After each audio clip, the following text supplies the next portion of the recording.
we'll jump into the conversation for today. I mean, you kind of had these list of things when we chatted before, of things that you had just seen by being a person and kind of felt that in this season were pretty applicable. And I think we're starting with the one that's the most relevant to this season that we're in.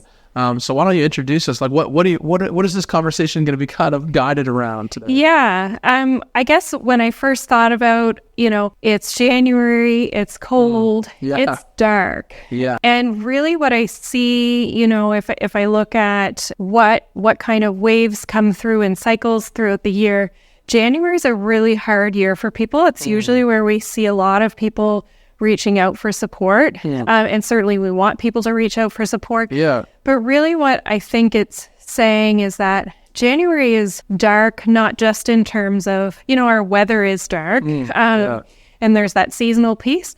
And I think it really wears on people in a way of, how do we manage day-to-day life? And that becomes also harder. And so there is this sort of sense of darkness, or this place of darkness. Even in talking with some friends recently, just that experience of life is really hard right now.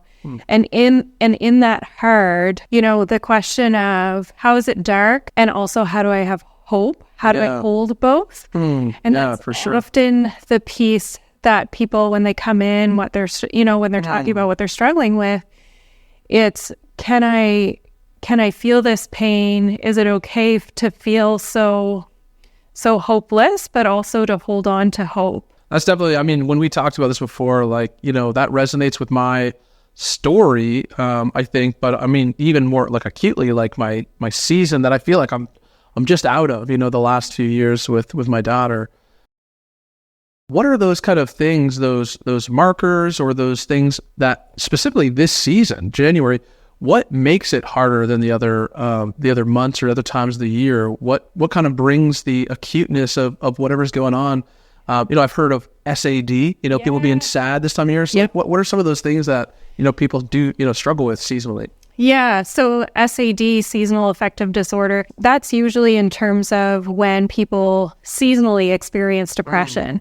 And, whether you would perhaps qualify for that diagnosis or not, we do know that, like, research shows that the weather, the sun, it all impacts how we're kind of managing day to day. Yeah. And so, when it's dark in the morning, it's harder to get up, right? It's harder usually for everybody, but someone who is experiencing perhaps more in terms of depression, so mood is low, finding it hard to get through the day, might feel like they're crying all the time. There's different things, and I'm not listing it all or diagnosing. Yeah. To have those things, and then also have the weather. The weather certainly impacts that, right? And and so it just feels darker. And so as it feels darker, there's this heaviness of, can I manage? As people are questioning, can I manage? Or I'm not sure I can, right? This fear of, I don't know if I can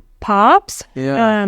And so as people walk into that fear of, can I, perhaps there's this knowledge of hope, but the fear takes us further from that sense of hope, right? Yeah. Where we become more disconnected. We can only attach emotionally to one thing. As we attach to fear, as we allow it to grow, we become further from that sense of knowing, or that piece of hope. I think that kind of leads me to, we had talked a little bit about that before, but just this piece of behavior speaks, right? Yeah. And silence kills. And you'll probably hear me say that over and over, because it is just something that I often say. But you're looking for the markers of silence in darkness, right? And in darkness, it is silent. Yeah, right? Yeah, for sure. And so when you're looking at perhaps supporting a family member, or supporting someone in that, those who are silent are usually the ones that are the most affected. They often internalize that it is my own struggle. I must figure it out myself. Right. What would it mean to reach out to someone? Yeah. Right? And oftentimes I think people can talk about it in terms of their relationship with God. So what does it mean to reach out to God in this struggle. Yeah. And so I think sometimes there's a space that stops them perhaps from sharing the too hard, right? To kind of say, it has to be okay. I'll make it be okay. Right. And sort of the confusion between, so it goes back to the confusion between being in pain and acknowledging that pain and allowing for healing by allowing relationship, right? Yeah. So whether that's relationship with people, Right. whether that's your relationship with God, versus this sense of everything's happy. We'll just make it happy, right? Yeah. I think that's interesting because in this last season for me, my daughter was born, and we had kind of had a struggle with having children. I think I shared that earlier with you, but when she was born, kind of in the first year, we went through this discovery of this condition that she has that in medically defined as terminal. It has no cure, and it at one point in time, in the first 2 years of children who are diagnosed with this, would take 80% of the lives. Now she turns 5 in April, so she's already kind of beating the norms or the expectations, and she's been doing so well. And of course, like, we've had this journey through this of every 3 months having appointments and checkups, and it was good news, and we feel hope, and then it was bad news and we feel this low.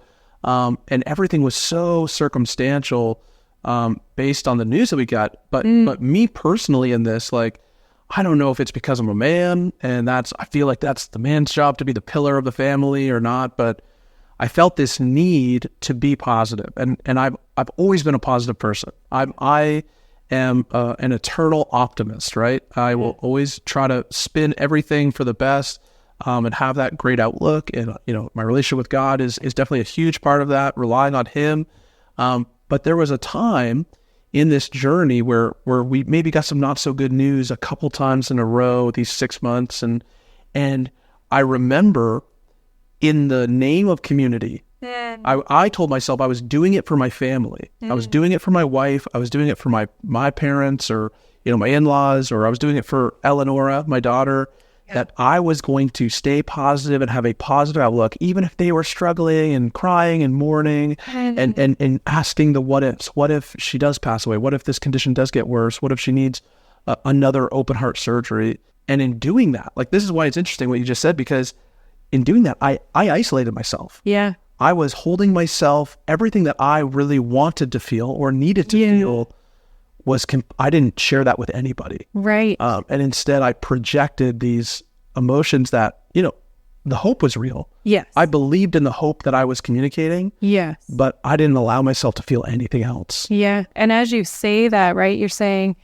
I really sort of denied my own space of healing and being able, right? So for them, in the name of community, in the name of family, and what I hear in that is, I could almost hear, your wife or your kids mourning or asking those tough questions.